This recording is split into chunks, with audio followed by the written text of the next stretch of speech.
നമസ്കാരം, ഇൻഫോടെക്കിലേക്ക് സ്വാഗതം. ഇന്ന് കേരളത്തിലെ പ്രതിപക്ഷത്തിനെതിരെ നിരവധി പ്രതിഷേധങ്ങളാണ് പല സമയങ്ങളിലായി സംഭവിക്കുന്നത്. ഇപ്പോൾ ഇതാ വയനാട് ഫണ്ടിൽ പിരിച്ച പണം സർക്കാരിന് നൽകില്ലെന്ന യൂത്ത് കോൺഗ്രസ് സംസ്ഥാന പ്രസിഡന്റ് രാഹുൽ മാങ്കൂട്ടത്തിൽ MLA. ആ പണം KPCCക്ക് കൈമാറാൻ വീട് നിർമ്മാണം പൂർത്തിയാക്കും. ഈ മാസം അവസാനം രാഹുൽ ഗാന്ധിയുടെ കൂടി സാന്നിധ്യത്തിൽ KPCCയുടെ വീട് നിർമ്മാണത്തിന്റെ തറക്കല്ലിടൽ തുടങ്ങാനാണ് ആലോചിക്കുന്നത്. മുഖ്യമന്ത്രിക്കും റിയാസിനുമാണ് ഭൂമി ആവശ്യപ്പെട്ട് കത്ത് നൽകിയത്.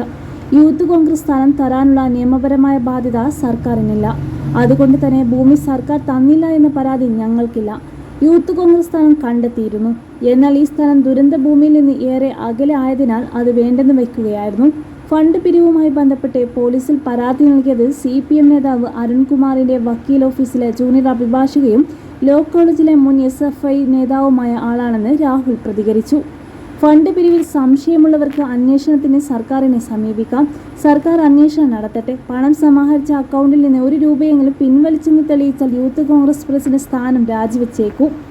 770 കോടി രൂപ പിരിച്ച സർക്കാർ മാതൃകാ വീടിന്റെയെങ്കിലും നിർമ്മാണം 1 വർഷമായി പൂർത്തീകരിച്ചു. DYFIന്റെ വീട് നിർമ്മാണം പൂർത്തിയാക്കിയെന്ന് ചില മാധ്യമങ്ങൾ പറയുന്നു. DYFI പൂർത്തിയാക്കിയ വീട്ടിൽ താമസിക്കുന്ന ഗൃഹനാഥന്റെ പേരൊന്ന് പറഞ്ഞു തരാമോ എന്നും രാഹുൽ മാങ്കൂട്ടത്തിൽ ചോദിച്ചു.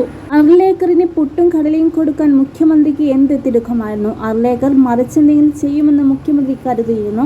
SFI സമരത്തിന്റെ ടോം ആൻഡ് ജെറി ഷോയെ കുറിച്ച് താൻ ഒന്നും പറയുന്നില്ല. ഈ സമരം ചെയ്യുന്നവരാണ് മറുവശത്ത് ഞങ്ങളുടെ സമരം തടയുമെന്നും പറയുന്നത്. ഗവർണർക്കെതിരെ സമരങ്ങൾ നടക്കണം എന്ന് തന്നെയാണ് തന്റെ നിലപാട്. പാലക്കാട് നിപ്പ അവലോകനത്തിൽ UDF ജനപ്രതിനിധികളെ ഒഴിവാക്കാൻ വേണ്ടി എല്ലാ ജനപ്രതിനിധികളെയും വിളിക്കാതിരുന്നു.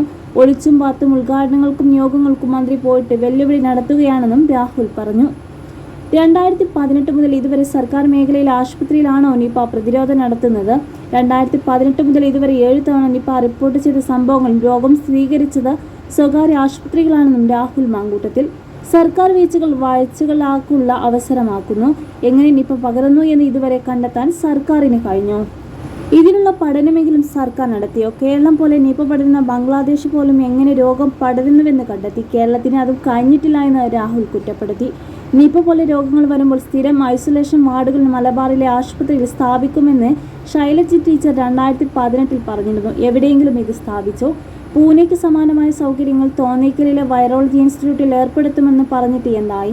മികച്ച ഡോക്ടർമാർ സർക്കാർ മേഖലയിലുണ്ടെങ്കിലും അവർക്ക് വേണ്ടുന്ന അടിസ്ഥാന സൗകര്യങ്ങൾ ഏർപ്പെടുത്താൻ സർക്കാരിന് കഴിയുന്നില്ല. 2018 ഹെൽത്ത് സെക്രട്ടറി രാജീവ് സദാനന്ദൻ നൽകിയ റിപ്പോർട്ട് പ്രകാരം 17 നിപ്പ ബാധിതർ മരിച്ചു. 2018 മുതൽ 2025 വരെ നിപ്പ സ്ഥിരീകരിച്ച 32 പേരിൽ 24 പേരും മരിച്ചു. എന്നിട്ടും മരണനിരക്ക് 30% മന്ത്രി പറയുന്നതിന് കാരണമെന്താണ്? ആരോഗ്യവകുപ്പിന്റെ ഫാൾസ് വാനിറ്റി ജനങ്ങളെ അപകടത്തിലേക്ക് തള്ളിവിടുന്നുവെന്നും രാഹുൽ മാങ്കൂട്ടത്തിൽ MLA പറഞ്ഞു.